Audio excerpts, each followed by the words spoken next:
오늘 우리들에게 주시는 하나님의 말씀은 사도행전 22장 1절부터 15절까지 말씀입니다. 우리 다 함께 자리에서 일어나셔서 제가 한 절 읽고 여러분들이 한 절 읽고 이렇게 교독하겠습니다. 부형들아, 내가 지금 여러분 앞에서 변명하는 말을 들으라. 그들에게 내가 이런 말과 말함을 두고 조정하지라. 이게 나는 유대인으로 길리기아 다소에서 낳고 이 성에서 자라 가말리엘의 문화에서 우리 조상들의 율법에 엄한 교훈을 받았고 오늘 너희 모든 사람처럼 하나님께 대하여 열심히 있는 자라. 내가 이들을 불쾌하여 사람을 이기까지 하고 남자를 끌어가여 오게 담당하니 이에 대제사장과 모든 장로들이 내 증인이라. 또 내가 그들에게서 다메섹 형제들에게 가는 공문을 받아가지고 거기 있는 자들도 결박하여 예루살렘으로 끌어다가 형벌받게 하려고 가는 중 다메섹에 가까이 왔을 때에 조정진대로 그들이 하늘로부터 금빛이 나를 불러치시네. 내가 땅에 엎드려져 들으니 소리 있어 이르되 사울아 사울아 내가 왜 나를 박해하느냐 하시거늘 내가 대답하되 주님 누구시니까 하니 이르시되 나를 박해하는 나의 예수라 하시더라. 나와 함께 있는 사람들이 빛은 보면서도 나에게 말씀하시는 이에 소리는 듣지 못하더라. 내가 이르되 주님 무엇을 하리까 주께서 이르시되 나와 다메섹으로 들어가라. 내가 대하여 모든 것을 주께서 보리라 하시거늘 나는 그 빛의 광채로 말미암아 볼 수 없게 되었으므로 나와 함께 있는 사람들의 손에 끌려 다메섹에 들어갔노라. 율법에 따라 엄한 사람으로 공사하는 이들에게 칭찬을 듣는 하나님이라. 내게 와 곁에 서서 말하되 형제 사울아 다시 보라 하거늘 즉시 그를 쳐다보았노라. 그가 또 이르되 우리 조상들의 하나님이 너를 택하여 너로 하여금 자기 뜻을 알게 하시며 그 의를 보게 하시고 그 있는 사람 음성을 듣게 하셨으니 함께 읽습니다. 내가 그를 위하여 모든 사람 앞에서 내가 보고 들은 것의 증인이 되리라. 아멘. 자리에 앉으시기 바랍니다. 우리는 요즘 사도행전을 살펴보고 있습니다. 사도행전이 28장까지 있는데 오늘은 22장입니다. 앞으로 6주 더 남아 있습니다. 사도행전의 주제는 사도행전 1장 8절에 있는 말씀처럼 증인이 되리라입니다. 오직 성령이 너에게 임하시면 너희가 권능을 받고 예루살렘과 온 유대와 사마리아와 땅 끝까지 이르러 내 증인이 되리라. 따라서 1장부터 7장까지는 베드로가 주인공이 되어서 8장 이후부터는 빌립, 스데반, 그리고 사도 바울 이렇게 이어지는 증인으로서의 삶을 말하고 있습니다. 13장 이후부터가 이제 사도 바울이 중심 인물인데 이 사도 바울은 예수 그리스도를 만난 이후에 그가 보고 들은 것을 즉 증인으로서의 삶을 1차, 2차, 3차 선교 여행을 약 10여 년간에 걸쳐서 이제 마치고 드디어 예루살렘으로 돌아왔습니다. 지난주에 여러분들에게 말씀드렸던 것처럼 이 예루살렘으로 돌아오는 길이 순탄하지만은 않았습니다. 들리는 곳마다 사람들이 바울이여 예루살렘으로 가지 마십시오. 그곳에는 환난과 핍박, 육신의 결박이 있을 것입니다. 이것은 성령이 우리에게 하신 말씀입니다 라고 만류했기 때문입니다. 더구나 사도 바울과 함께 선교행을 갔던 동료들까지도 사도 바울을 막습니다. 바울이여 우리 예루살렘으로 가지 맙시다. 이렇게 바울 주위에 있는 바울을 사랑하는 사람들은 사도 바울 개인의 안전을 염려해서 이와 같이 바울의 예루살렘행을 만류한 것입니다. 그런데 사도 바울은 자신의 안전보다 주님께서 주신 사명을 더 중요하게 생각했습니다. 자신에게 닥쳐올 유익이나 결과보다 증인으로서의 삶을 더 중요하게 생각했던 것이죠. 그래서 자신을 만류하는 사람들에게 이렇게 이야기합니다. 보라, 이제 나는 성령에 매여 예루살렘으로 가는데 거기서 무슨 일을 당할는지 알지 못하더라. 바울에게는 육신의 결박이 있기 전에 먼저 성령에 결박되어 있었던 것입니다. 그리고 이렇게 얘기합니다. 내가 달려갈 길과 주 예수께 받은 사명, 곧 하나님의 은혜의 복음을 증언하는 일을 마치려 하면은 나의 생명조차도 조금 더 귀한 것으로 여기지 아니하노라. 사도 바울은 육신의 결박이 있기 전에 사명에 이미 결박되어 있었던 것입니다. 사도 바울은 이미 돌아오지 못할 각오까지도 하고 예루살렘으로 가는 편도행 비행기가 아니죠. 여행표를 끊었던 것입니다.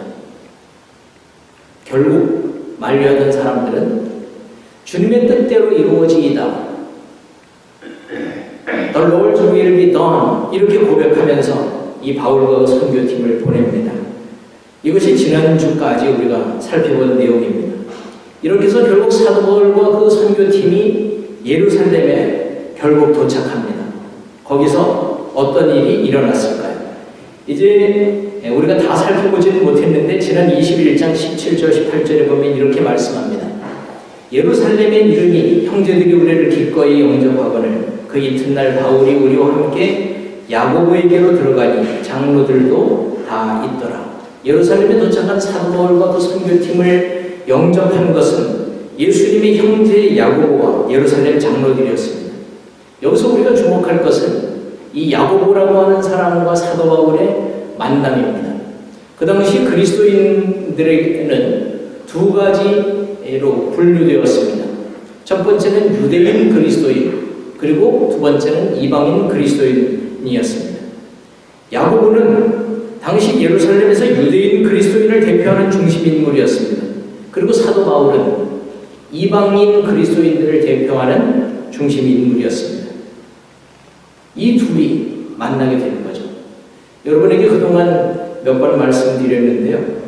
유대인 그리스도인들은 그리스도인이 된 후에도 유대인의 문화, 유대인의 관습, 특히 할례로 상징되는 율법을 중요하게 여겨서 그 전통을 따랐습니다. 하지만 이방인 그리스도인들은 율법을 존중은 했지만 구원받는 데 있어서 율법이 아닌 예수님의 구원의 은총만이 필요하다, 이것을 받아들였습니다. 이것을 복음을 중요시하는 것이죠. 근데 여기서 오해와 갭이 생겼습니다. 그래서 사도 바울을 미워하고 적개심을 가진 시기했던 사람들이 유대인 신자들에게 이런 소문을 퍼뜨립니다. 사도 바울은 구약을 무시한다. 사도 바울은 율법을 부정한다. 사도 바울은 유대 전통을 무시한다. 그래서 이 당시 유대인 그리스도인들 가운데는 사도 바울을 미워하는 사람들이 많이 있었던 것입니다. 이런 분위기를 적대하는 분위기를 아는 야고보와 예루살렘 장로들은 사도 바울을 만나자마자 이런 요청을 합니다. 우리가 말하는 이대로 하라. 서원한 네 사람이 우리에게 있으니 그들을 데리고 함께 결례를 행하고 그들을 위해서 비용을 내서 머리를 깎고, 그러면 모든 유대인 그리스도인들이 당신들을 이해할 것이다. 아, 율법을 지켜 행하는 줄로 알 것이다. 사도 바울은 할례를 받고 결례를 행하고 이런 것들을 중요하게 여기질 않았습니다. 하지만 야고보의 이와 같은 권유를 따라서 그대로 유대 전통의 결례를 행합니다. 그리스도 안에서 형제가 연합하고 형제가 함께 마음을 모으는 길이라면 얼마든지 내가 원하지 않는 것이라고 할지라도 할 수 있다는, 해야 된다는 유연성을 가지고 대했기 때문입니다. 그리고 그것이 바로 예수님께서 제자들을 위해서 마지막 기도하셨던 것처럼 저들도 하나 되게 하옵소서라고 기도했던 주님의 뜻이라고 받아들였기 때문입니다. 사실 사도 바울이 주님의 뜻보다 자신의 안전을 먼저 생각했다면 그는 분명히 예루살렘으로 오지 않았을 수 있었습니다. 그리고 1차, 2차, 3차 선교 여행을 하면서 얼마든지 시험과 결박과 오해와 위험을 피해서 돌아서 갈 수 있었습니다. 사도 바울은 어떤 선택을 하고 결정을 할 때 늘 과연 이 선교 여정에 장애물이 있을까? 이 선교 여정에 어떤 결과가 있을까? 이것이 가능할까? 이 여정에 어떤 걸림돌이 있을까? 이런 것들을 생각하지 않았습니다. 고민하지 않았습니다. 사도 바울은 언제나 어떤 선택을 하고 결정을 할 때 이 선택이 주님을 위한 것일까? 이 결정을 주님께서 기뻐하실 것인가? 이것이 주님의 뜻인가? 늘 그 기준을 가지고 결정하고 행동했습니다. 이 선택이 나에게 어떤 영향을 끼칠 것인가가 아니라 이 선택이 증인으로서의 삶인가? 이것을 늘 고민하고 행동했던 것입니다. 그래서 사도 바울은 예수님을 만난 이후에 늘 복음을 위해서, 전하기 위해서, 증인으로서 살기 위해서 전진했습니다. 행동했습니다. 예수님께서 사도 바울을 만나주시기 전까지는 사도 바울은 그리스도인들을 핍박했지 복음을 전하든지 선교 여행을 했든지 한 적이 없었습니다. 하지만 예수님을 만난 후에 그의 태도와 그의 삶의 목적과 그의 삶의 방법이 완전히 변화되었습니다.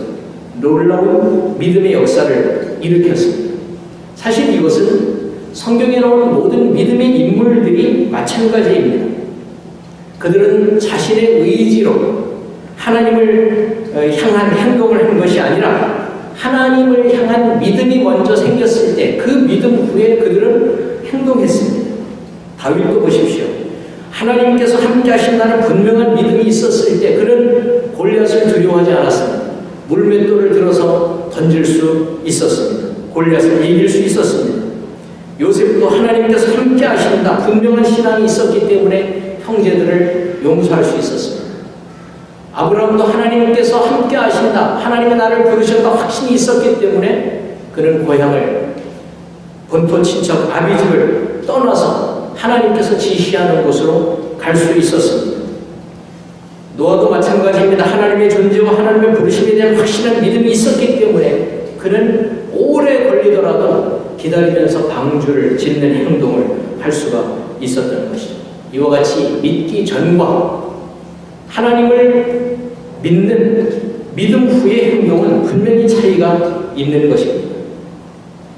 사도 바울은 야고보와 예루살렘 장로들의 권면을 듣고 그것을 바로 행동으로 옮깁니다.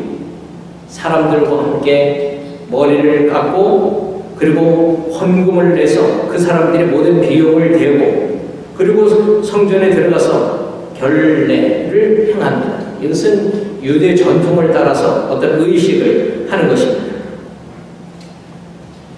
근데 이렇게 사도 바울이 노력했음에도 불구하고 그 결과는 참담했습니다. 21장에 반복해서 계속 나옵니다. 27절에 보면 무리가 충동해서 그를 붙들고 28절은 이 거룩한 곳을 더럽혔다 이렇게 비판을 받고 30절에 보면 사도 바울을 잡아 성전 밖으로 끌고 나갑니다. 31절에는 사람들이 그를 죽이려고 합니다. 32절에는 사도 바울을 칩니다. 돌로 칩니다. 그리고 33절에 보면 사람들이 바울을 쇠사슬로 잡아서 결박하라 이렇게 명하고 34절에 보면 백성의 무리가 그를 없이 하고자 합니다. 여러분 예루살렘 교회의 지도자들의 권면대로 결례를 다 행했을 때 사도 바울을 기다리고 있었던 것은 쇠사슬의 결박이었고 사람들의 핍박이었습니다. 결국 사도 바울은 이 사건 이후로 5년간 옥살이를 합니다. 긴 세월을 감옥에서 지내게 됩니다. 여러분 생각해 보십시오. 사도 바울은 분명 주님의 뜻에 순종했습니다. 그리고 예루살렘 교회 지도자들의 권유대로 그는 지혜롭게 유연성 있게 행동했습니다. 그런데 그 결과가 결박이었고 핍박이었습니다. 만약에 우리에게 이런 상황이 벌어진다면 우리는 어떨까요? 먼저 좌절이 되겠죠. 그리고 화가 날 겁니다. 그리고 그 화를 참지 못해서 원망과 불평이 터져 나올 것입니다. 그리고 그것이 단기간에 해결되지 않고 한 달, 두 달, 1년, 2년 계속된다면 불안과 두려움에 빠지게 될 것입니다. 소위 말하는 스트레스로 가득 차게 되는 것이죠. 하지만 이런 기간을 보내면 그것보다 가장 힘든 것이 있습니다. 그것은 사람들을 향한 관계를 힘들게 했던 그 사람을 향한 미움과 한탄, 원망하는 마음 때문에 마음속에 쓴뿌리가 생기는 것입니다. 독이 생깁니다. 그리고 그 독은 말로, 사람들을 향한 태도로, 불평으로 퍼져나가게 되는 것이죠. 아마 사도 바울의 심정이 그랬을 것입니다. 그렇게 내가 목숨을 걸고 오랜 세월 선교하느라고 애썼는데 내가 이런 수고를 겪다니. 그리고 유대인 그리스도인들을 받아들이기 위해서 그들과 똑같이 그들이 원하는 대로 행동을 했는데, 야고보의 권유대로 이렇게 했는데 내가 결과가 이 모양이라니 서글퍼지는 것이죠. 속상하고 서운하고 처량해지면서 그의 마음속에 온갖 어두움의 쓴 뿌리를 내렸을 것입니다. 한번 우리들이 지금까지 살아오면서 겪었던 이런 아픈 경험들을 한번 생각해 봅시다. 우리는 열심히 산다고, 열심히 주님을 섬긴다고, 특별히 주님의 뜻이라고 생각해서 나름 노력하고 나름 열심히 섬기고 이런 봉사 저런 충성하면서 우리는 애썼는데, 그것을 몇십 년을 계속했는데 왜 하나님께서는 나에게 이런 고난을 허락하실까? 왜 하나님께서 나에게 이런 실패의 경험을 허락하시는 것일까? 왜 인간관계가 점점 힘들어지고 고난과 좌절의 경험이 나에게 계속 발생하는 걸까? 우리는 인생의 쓴맛을 경험했을 때 이런 불평들을 하지 않습니까? 그리고 분노하지 않습니까? 남 탓을 하고, 아니면 눈에는 눈, 이에는 이, 율법이 이야기한 대로 복수의 일을 갈면서 우리의 인생을 보냅니다. 특별히 마음속에 쓴 뿌리를 가진 채 다른 사람에게 그 쓴맛을 전하면서 우리는 살기가 쉽습니다. 그런데 우리의 이런 자세, 우리의 이런 태도에 대해서 오늘 성경은 사도 바울이 어떻게 행동했는지 아주 중요한 교훈을 줍니다. 그리고 오늘 읽은 본문인데요. 이때가 이제 이렇게 사람들에게 붙잡혀서 끌려갈 때에 사도 바울이 옆에 사람에게 이야기를 합니다. 내가 로마 시민권을 가졌는데 로마 시민권을 가진 나를 너희들이 이렇게 재판도 받지 않고 하지 않고 나를 결박하려 하느냐. 그 이야기를 듣고 얼른 옆에 있던 백부장이 천부장에게 보고를 해서 천부장이 군사들을 이끌고 돌아옵니다. 그리고 사도 바울을 보호합니다. 그리고 사도 바울을 데리고 너가 로마 시민권자냐? 예, 나 그렇다. 그래서 이제 재판을 받으러 가는 중입니다. 그때에 사도 바울이 천부장에게 하는 이야기입니다. 청컨대 백성에게 말하기를 허락하라. 여러분, 사도 바울은 지금 억울하게 누명을 쓰고 쇠사슬에 묶여서 끌려가고 있습니다. 근데 그런 상황에서 나를 죽이고자 하는 저 사람들과 대화하게 해주십시오. 말하게 해주십시오. 이렇게 부탁을 한 것입니다. 사도 바울은 지금 그 어려운 상황을 피해서 도망가지 않았습니다. 그리고 사람들에게 감정적으로 대응하지 않았습니다. 대화를 하겠다는 것입니다. 그리고 그 대화를 하는데 여러분 오늘 읽은 우리 본문 말씀을 보면 그것이 자신의 신세 한탄도 아니요 사람들을 향해 원망하는 것이 아닙니다. 오직 처음부터 끝까지가 예수 이야기뿐입니다. 복음에 관해서 이야기하는 것뿐입니다. 이것이 증인입니다. 증인은 자신을 만나 주었던, 자신에게 보여주셨고 말씀하신 예수 그리스도를, 복음을 이야기하는 것입니다. 이것이 증인입니다. 이제 오늘 본문에 보면 바울은 층대 위에 섭니다. 그리고 백성에게 손짓해서 조용히 했다고 했는데 아마도 이때 사도 바울은 이렇게 족쇄가 팔에 매여 있었을 거예요.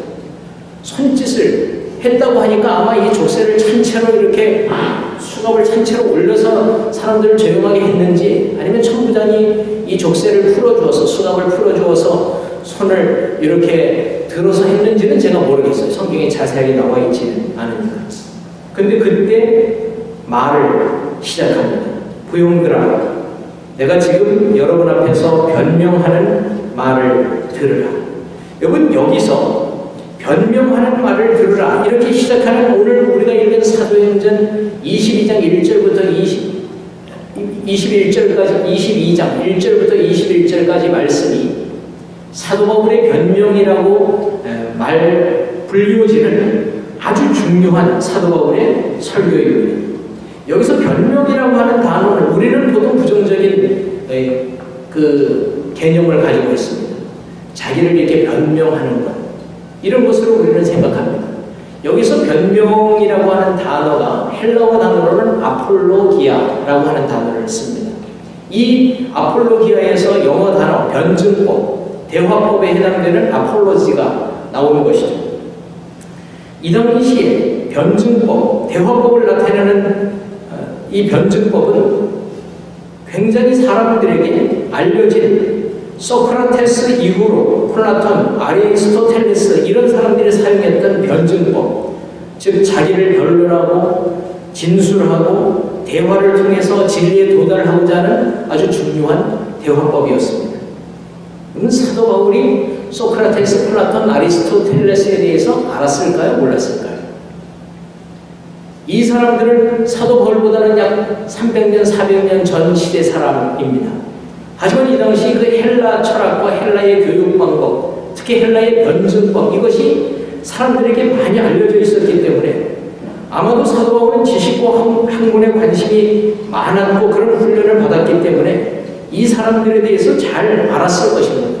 실제 사도행전 17장 18절에도 보면 어떤 에피크로스, 스토아 철학자들도 바울과 쟁론할세, 이것이 서로 변증하는 변증법, 대화법이었습니다.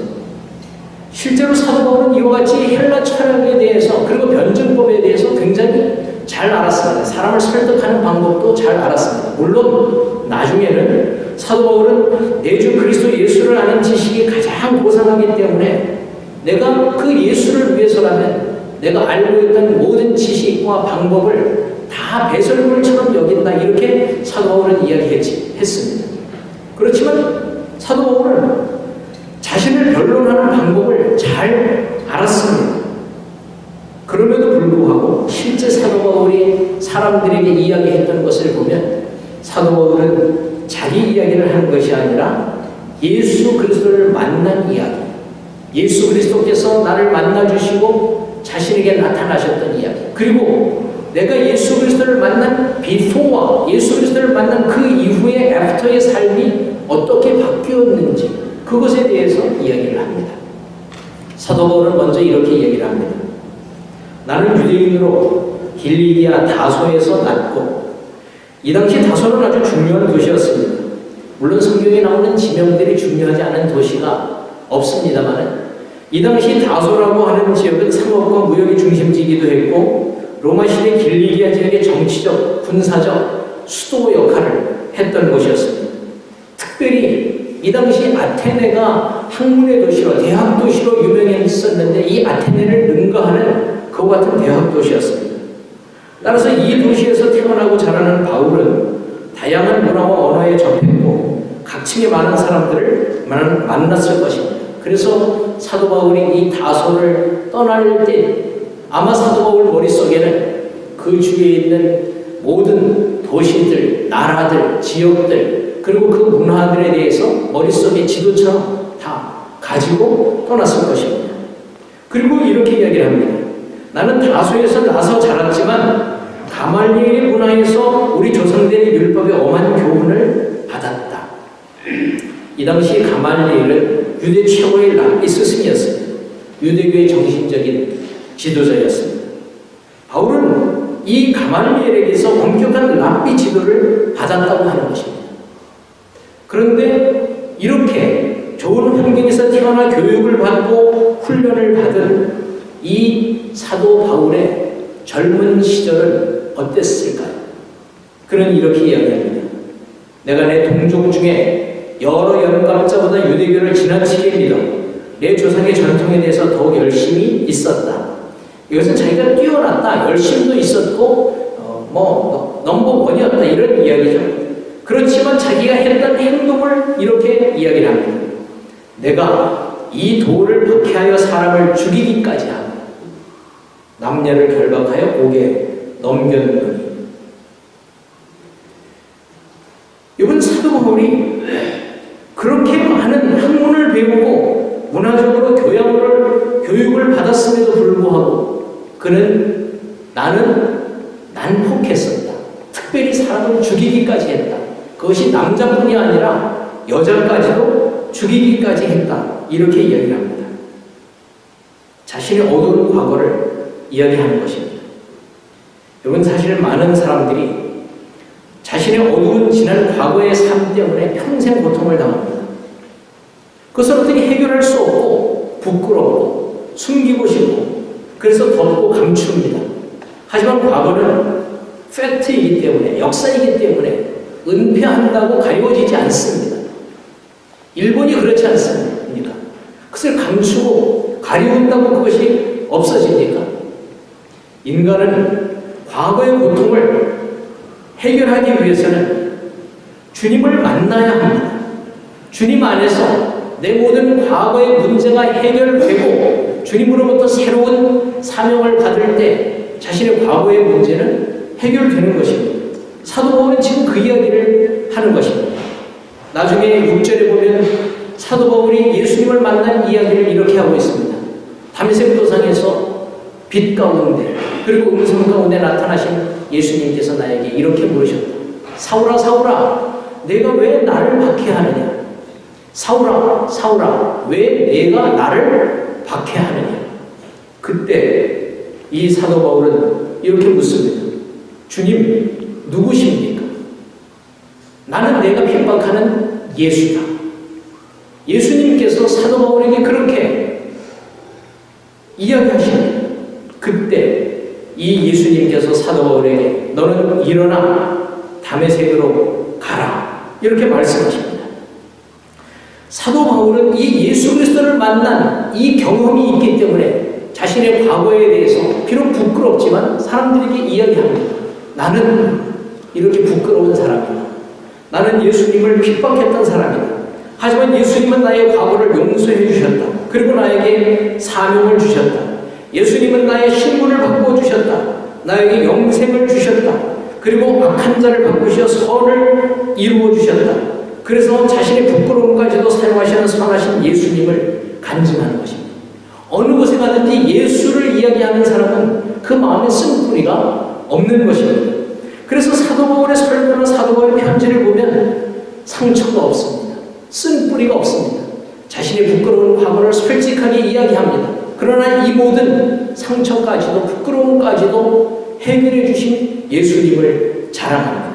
그래서 사도 바울이 유명한 고백 가운데 로마서 8장 28절이 있지 않습니까? 다 함께 읽습니다. 우리가 알거니와 하나님을 사랑하는 자 곧 그 때로 부르심을 입은 자들에게는 모든 것이 합력하여 선을 이루느니라. 아멘. 모든 것이 합력하여 선을 이루느니라. 악을 변하여 선으로 만드시는 하나님, 인간의 과거의 추악한 부분도 아름다움으로 바꿔주시는 그 주님, 과거의 삶의 나쁜 부분까지도 좋게 사용하실 수 있는 분임을 사도 바울은 확실히 알았습니다. 그래서 사도 바울은 늘 그렇게 고백하는 것입니다.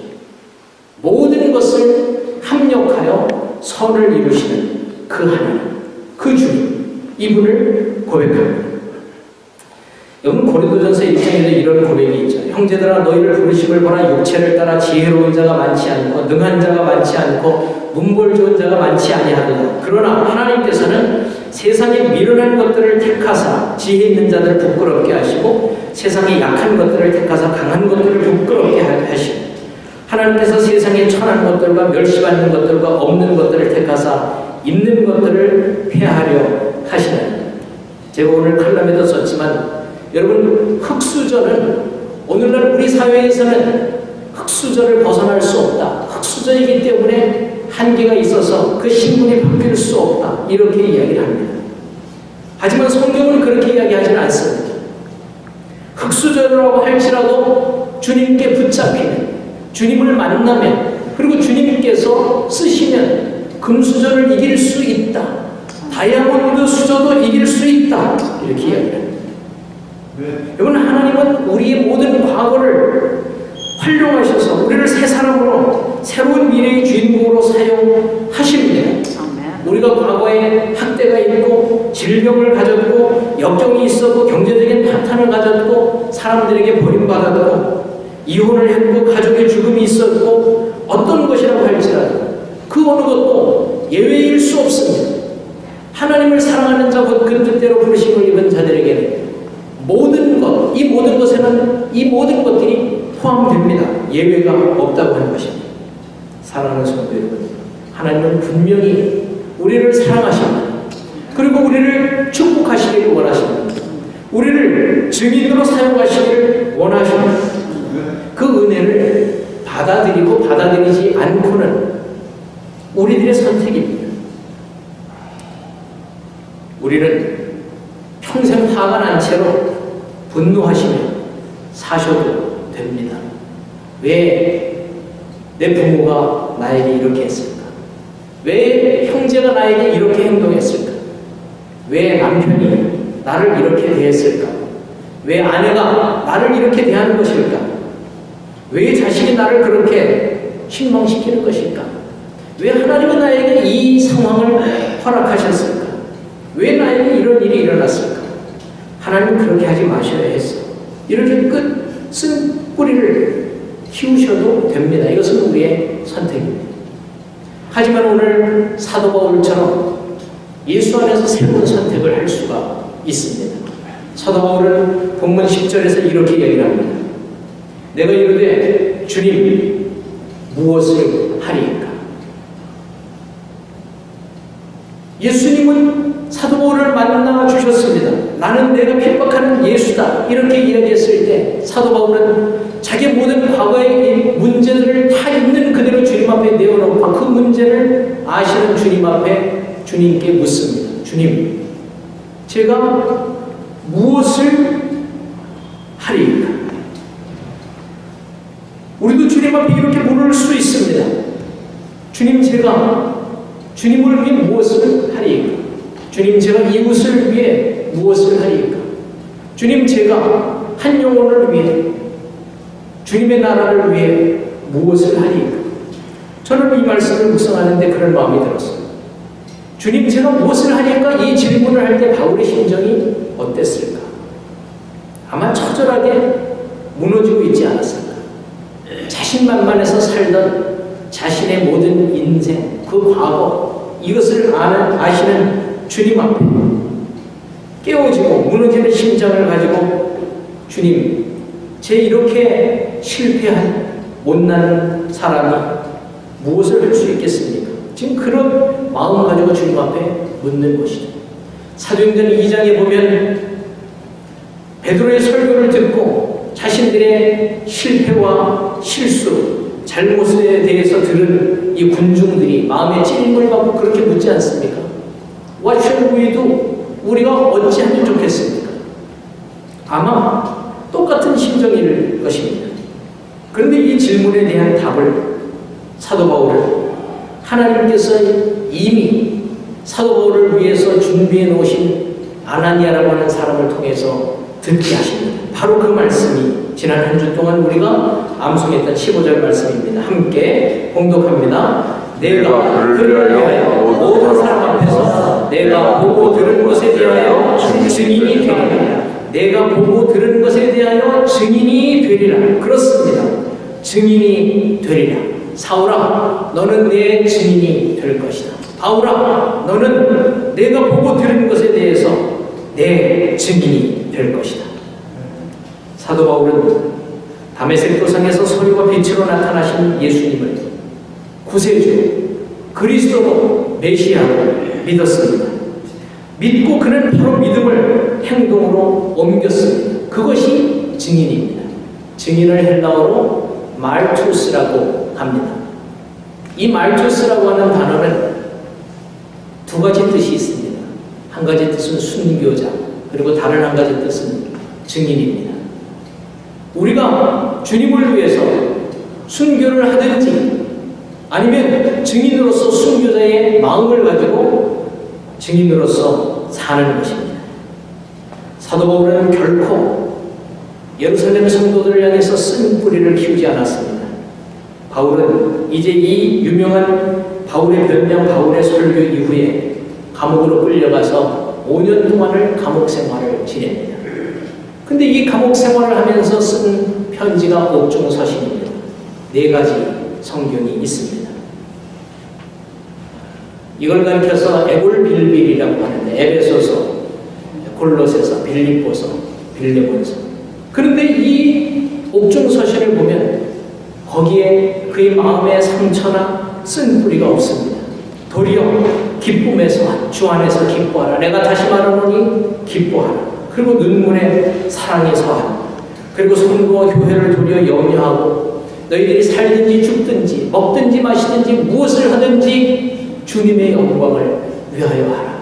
주 안에 서라. 이런 말씀을 하고 있습니다. 이것이 증인입니다. 주님은 오늘 우리들에게 말씀하십니다. 내 증인이 되리라.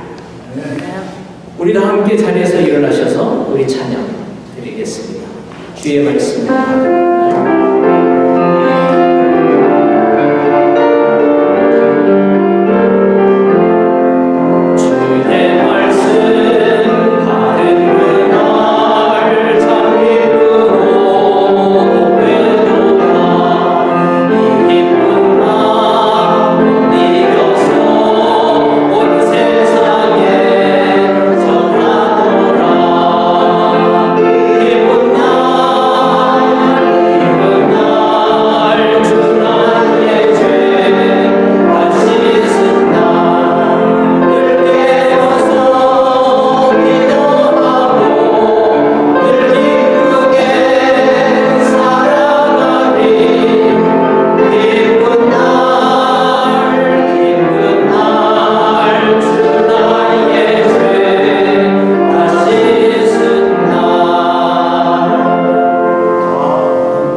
이제는 우리를 구원하시기 위해 하늘 보좌를 버리시고 이 땅에 오셔서 우리를 만나주시고 우리를 위해 모든 것을 허락하심으로 우리에게 영원한 생명을 주신 예수 그리스도의 십자가의 은혜와 우리를 사랑하시되 이 세상의 그 어떤 존재보다도 우리를 사랑하시고 우리를 사랑하시는 그 사랑 때문에 주님 당신의 독생자 예수 그리스도까지도 아끼지 아니하시고 허락하시는 하나님 아버지의 그 영원하신 사랑하심과 이 시간도 살아계셔서 우리의 심령 가운데 내주하시고 우리에게 말씀을 듣게 하시고 깨닫게 하시고 결단케 하시고 우리를 도와주시는 성령님의 역사하시니 사랑하는 주의 자녀들 머리 위에 무엇보다도 이제는 증인으로서 살겠습니다 고백하며 이 세상을 향해 가족을 향해 이 세상 나아가는 우리 성도들의 미래를 위해